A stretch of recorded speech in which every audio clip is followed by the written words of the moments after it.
हमारे लहंगा में ऐसी लगवा दी राजा जी,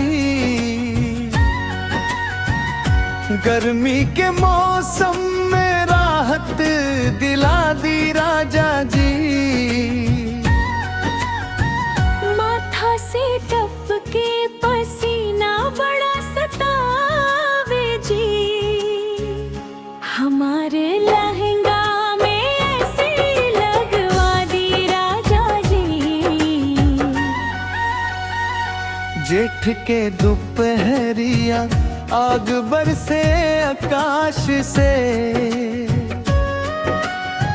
निकले न मनवाब घर के आस पास से।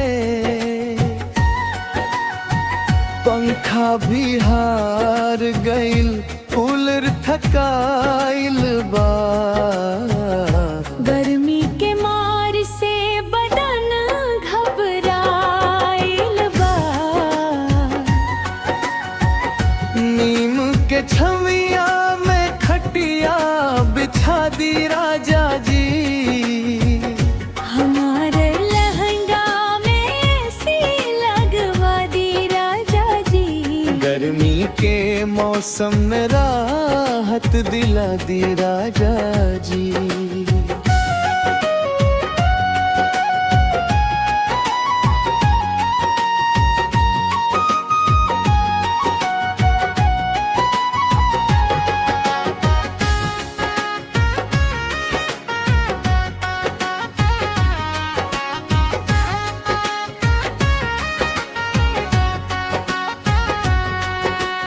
बाजार घूमे जाई सज धज के निकलब, गर्मी ना सताई तब हंसी हंसी के कहलब।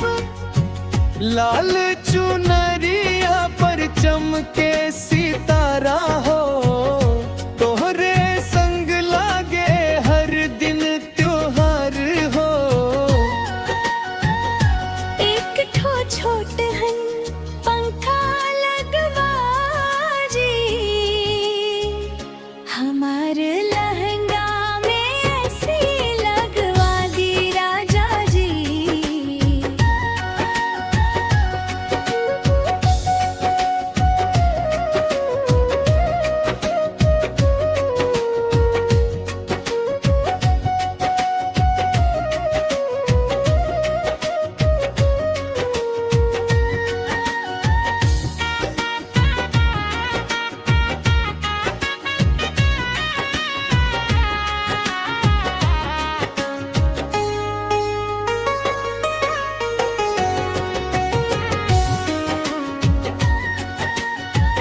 आम के बगीचा में ऐसन बहार बा, तब हूँ गर्मी के बड़ा अत्याचार बा। लस्सी पियला से तनिक आराम मिले, बाकिर दोपहरिया में फिर पसीना झरे। ठंडा ठंडा हवा बहा दी, हमारे लहंगा में ऐसी लगवा दी राजा जी। हमारे लहंगा में ऐसी लगवा दी राजा जी। गर्मी के मौसम में राहत दिला दी राजा जी। सावन आई है तब बादल बरसी है, हरियर खेतवा में खुशियाँ तरसी है। तबलेत गर्मी से जान बचाई हो, तोहरे भरोसे दिनवा बिताई हो। हंसी के हमारे जी सुना दे राजा जी,